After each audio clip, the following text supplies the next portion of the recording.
notre bloc pour se nourrir de trucs et astuces pour être mieux. Éric Simard, tu nous parles aujourd'hui de la douleur. Oui. Oui, écoute, la douleur, en fait, Peggy, ça affecte énormément de gens, surtout que là, on a une population vieillissante actuellement. Je ne sais pas si tu savais, mais le Canada va être un des pays dans le monde avec la population la plus vieillissante en proportion. OK. Un peu comme le Japon. L'espèce de pyramide inversée au niveau de la population dans l'âge, là. En fait, on disait qu'au Canada, le nombre de personnes qui ont 65 ans et plus va doubler de 2010 à 2030. Fait qu'on est à peu près au milieu actuellement. Wow. Il y a une grosse augmentation.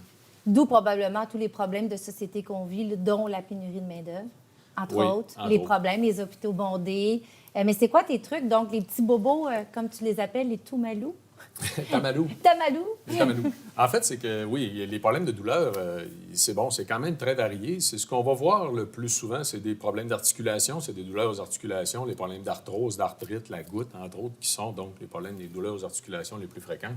Mais il y a bien sûr aussi la fibromyalgie, les disques écrasés dans la colonne vertébrale, des problèmes de nerfs sciatiques. Bon, il y a toute une variété de problèmes de douleur.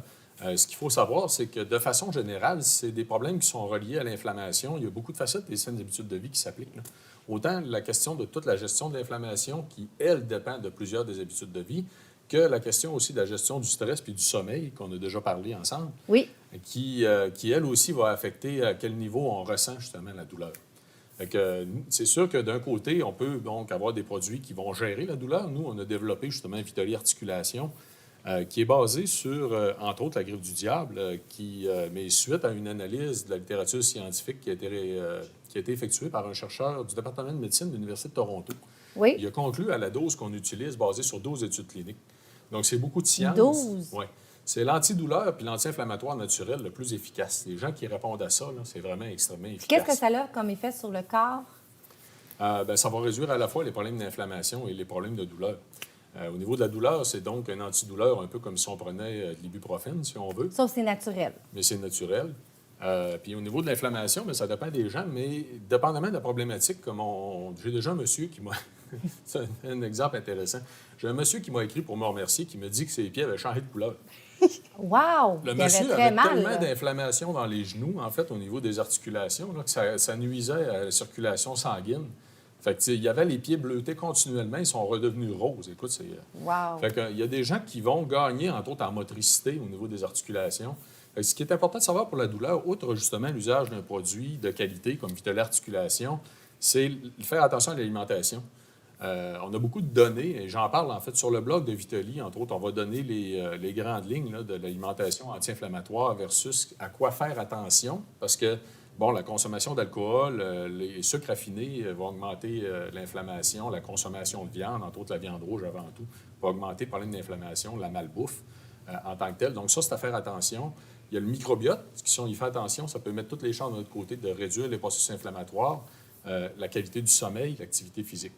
L'activité physique, on ne le dira jamais assez. Là, Donc, si on a mal, il faut bouger quand même. On a tendance à croire que si on a mal, il faut immobiliser notre douleur, mais bouger va nous aider à avoir moins mal. Oui, puis à réduire les processus inflammatoires, entre autres. Ça réduit à la fois la douleur et les processus inflammatoires. C'est important de le savoir parce qu'on a des gens qui... il va apparaître de l'arthrose, ils vont bouger de moins en moins dû à l'arthrose, puis ils vont faire plus d'arthrose parce qu'ils bougent moins. Hein? Oui, c'est ça. C'est comme un cercle vicieux, finalement, là. C'est un cercle vicieux. Et dans tes autres trucs pour la douleur, en fait, la douleur peut être persistante. Ça peut être une douleur, en fait, peut-être moins, comment dire, au quotidien sur le long terme. Est-ce qu'on traite une douleur, par exemple, qui est subite de la même manière qu'une douleur qu'on a, comme la fibromyalgie, là, sur une longue durée? Ça serait quoi la différence? Ce qu'on appellerait une douleur momentanée versus une douleur chronique. Là. Exactement. Bien, en fait, c'est plus que les gens en douleur chronique vont avoir des cofacteurs qui vont s'additionner, comme par exemple les problèmes de sommeil. Habituellement, les gens en douleur chronique vont avoir de la misère à dormir. Puis ça aussi, c'est un cercle vicieux. C'est que si tu dors moins, tu vas ressentir la douleur de façon plus intense. C'est plate, mais c'est ça. C'est vrai. Fait que les gens en fibromyalgie, c'est un cercle vicieux. Habituellement, ils dorment mal. Fait que c'est important aussi d'essayer d'améliorer le sommeil. On a 2 produits pour le sommeil, j'en ai déjà parlé, Oui. Vitali Sommeil et ou stress et anxiété. Oui. Puis durant le jour aussi, pour les gens en douleur chronique, là, il y a l'oxydation systémique qui est à faire attention. En fait, l'oxydation, c'est comme la rouille du monde vivant, si on veut. OK. Et les antioxydants, on les prend en grande majorité par l'alimentation, la forte consommation de fruits et légumes. Et il y a d'autres antioxydants. En fait, une affaire que moi, je conseille, entre autres pour les gens de fibromyalgie, c'est de prendre Vitoly bien vieilli. C'est les 2 antioxydants les plus importants de la diète méditerranéenne, en fait, aux doses recommandées. Incroyable. Donc, ça peut être un avantage aussi pour les gens en douleur chronique de considérer les autres aspects. Donc, pour résumer, si on a de la douleur, c'est important de continuer à bouger, de bien s'alimenter, évidemment de prendre des produits naturels complémentaires, là. Donc, on devrait avoir Bien moins dormir. mal, bien dormir, on devrait avoir moins mal avec tes conseils, Éric. Merci. Plaisir.